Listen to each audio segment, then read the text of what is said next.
danas predstavljamo jednog od barda, zapravo prijašnjeg studentskog lista Val, gdje je on zapravo karijeru nekako i počeo, na neki način likovnog stvaraoca, a onda kasnije se to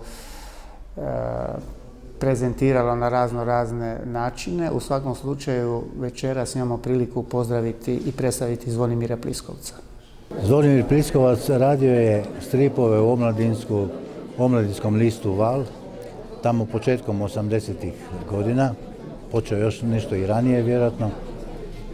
Imao je jedan vrlo zanimljiv stripovni likovni izraz. Radio je pasice strip se zvao Bubica i to je bio jedan antropomorfan lik kojem su se dešavale različite stvari u toj pasici, a zapravo je koristio sve one elemente stripa kao dio radnje. Dakle, okvire stripa, balone u stripu.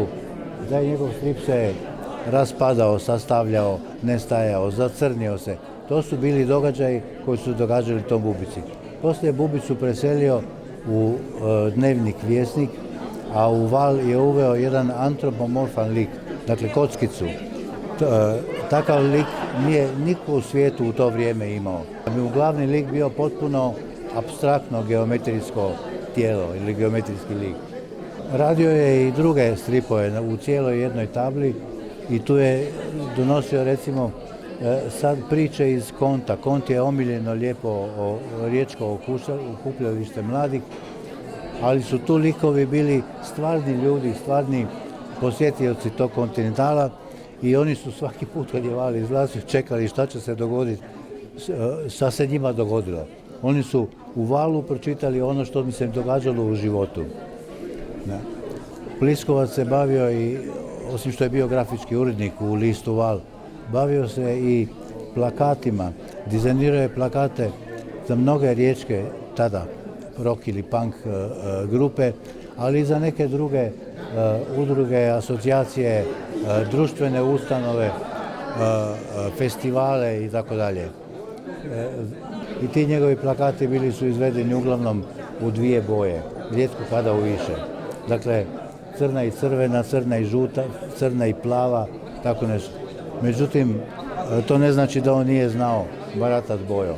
Kad je imao dovoljno novaca da napravi ko što je imala trgovačka mornarica koja mu je financirala plakat kojim se mladi pozivaju u pomorske škole, onda je napravio plakat koji ima i crvenu, i žutu, i zelenu, i plavu, i crnu boju, sve, dakle, moguće boje.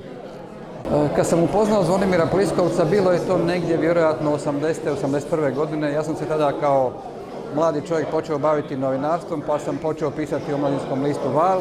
Doduše, on je nekoliko godina već bio stariji, a kad ste u tim formativnim godinama, tih nekoliko godina puno znači.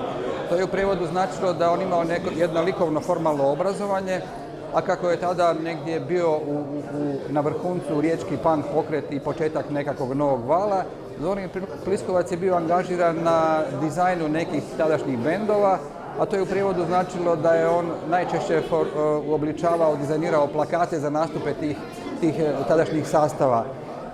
Meni je bilo interesantno već tada to što je ta nekakva anarhična punk scena i taj nekakav raspad koji je funkcionirao super dobro na sceni, on mora uobličiti ipak u nekakvom zadanom okviru plakata i to je bio u praksi jedan spoj njegovog likovnog obrazovanja i te nekakve anarhoidnosti nove scene. Taj susret mi je bio ispočetka pomalo dvojben, upitan, problematičan jer sam valjda smatrao intuitivno kao mladi čovjek da valjda i to što se vidi na plakatu mora biti potpuno anarhoidno i raspadajuće, ali Zvonimir je ipak valjda bio jedan korak pametniji ili barem obrazovaniji od nas, pa je onda uspijevao da to nekako uobliči, da funkcionira, čini mi se, na dva fronta, na dvije linije i da uhvati senzibilitet scene, a i da ih uobliči dizajnerski, likovno sa jednog višeg standarda koji je zapravo danas, možemo to reći, i preživio vrijeme.